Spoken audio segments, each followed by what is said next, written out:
తిరిగి కట్టండి. సో పునాది వేసి వదిలివేసిన తరువాత 16 సంవత్సరాల నిశ్శబ్దాన్ని ఎవరు భరించారు? మీరు భరించారా? యేసు భరించాడా? ఎస్, యేసయ్య యెహోవా భరించాడు. ప్రజలు దేవుని మందిరం విషయంలో నిశ్శబ్దంగా ఉన్నా కూడా దేవుడు మాత్రం నిశ్శబ్దంగా ఉన్నాడా? లేడు. కాబట్టి నిశ్శబ్దంగా ఉండకుండా దేవుడు ఏం చేశాడు? ఆయన తన ప్రవక్తను పంపించి తనకి తన మాటలు ఇచ్చి తన ప్రజలతో మాట్లాడమని చెప్పాడు. మరొక విషయం చెప్పండి, ఇందులో ఎవరెవరితో ప్రవక్త మాట్లాడాడు? జెరుబ్బాబెల్, యెహోషువ, ఇంకా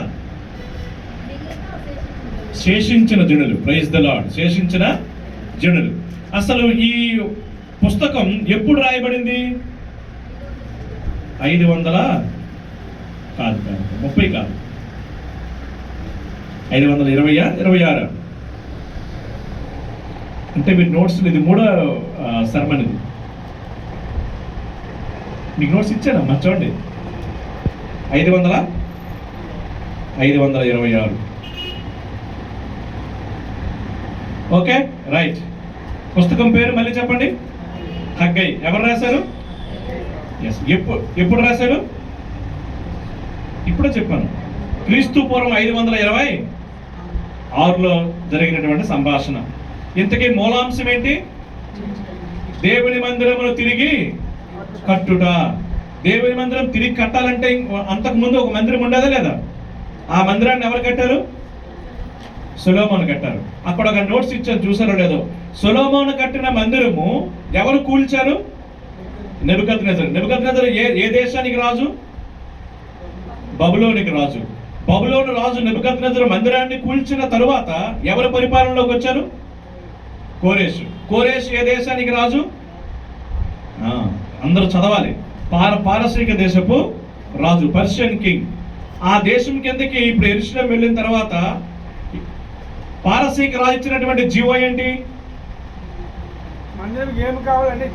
ఎక్సలెంట్, వెరీ గుడ్ అన్న. అది ఫాలో అవ్వడం అంటే మందిరానికి ఏమేమి కావాలో ట్రెజరీ హౌస్ లో తీసుకెళ్ళండి. మందిరం దగ్గరికి వెళ్ళాలంటే ముందు మీరు తిరిగి మీ దేశానికి వెళ్ళిపోండి. మీరు ఇక్కడ ఉన్నారు కదా, యూదులు ఎవరైతే ఉన్నారో మీరు మీ దేశానికి వెళ్ళిపోండి.